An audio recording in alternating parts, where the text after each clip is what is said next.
बिस्मिल्लाहिर्रहमानिर्रहीम। बच्चों, आज का हमारा टॉपिक है सूरतुल फजर। सूरतुल फजर की शान नुज़ूल और तारीफ के बारे में हम पढ़ेंगे।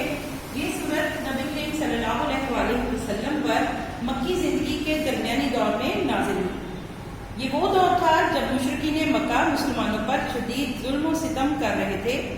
इस सूरत की इब्तिदा में अल्लाह सुब्हानहू तआला ने अक्लमंद लोगों के लिए मुख्तलिफ चीज़ों की कस्में खाई हैं। पिछली कौमें यानी कौम आद, कौम समूद और आले फ़िरौन की नाफरमानियों और उन पर अल्लाह सुब्हानहू तआला के अज़ाब का जिक्र इबरत के तौर पर बयान किया गया है। फिर इंसान की कमजोरियों का बयान फरमाया गया है कि वो नेमतों पर खुश हो जाता है और तंगदस्ती पर गमगीन हो जाता है।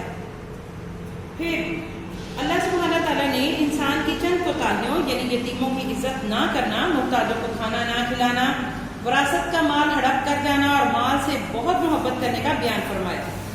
सूरत के आखिर में क़यामत का मंजर खींचा गया है। क़यामत के दिन गुनाहगार इंसान अपनी जिंदगी पर पछताएगा। इस दिन अज़ाब का इख्तियार सिर्फ अल्लाह को होगा, जबकि अहले ईमान के लिए अल्लाह की रज़ा और जन्नत का ऐलान होगा।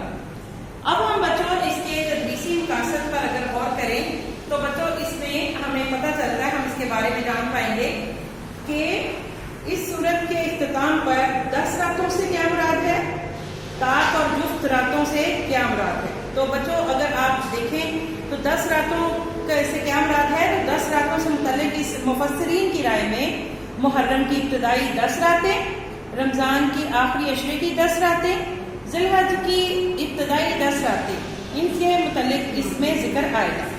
ताक और जुफ्त से क्या मुराद है, तो जुफ्त और ताक अदद आपको पता है कि 2 पर तकसीम होने वाला जो अदद होता है वो जुफ्त होता है और जो 2 पर तकसीम ना हो वो ताक अदद होते हैं।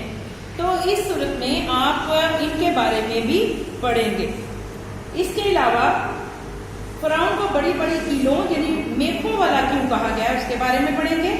अल्लाह के घात लगाने से क्या मुराद है, आखिरत पर यकीन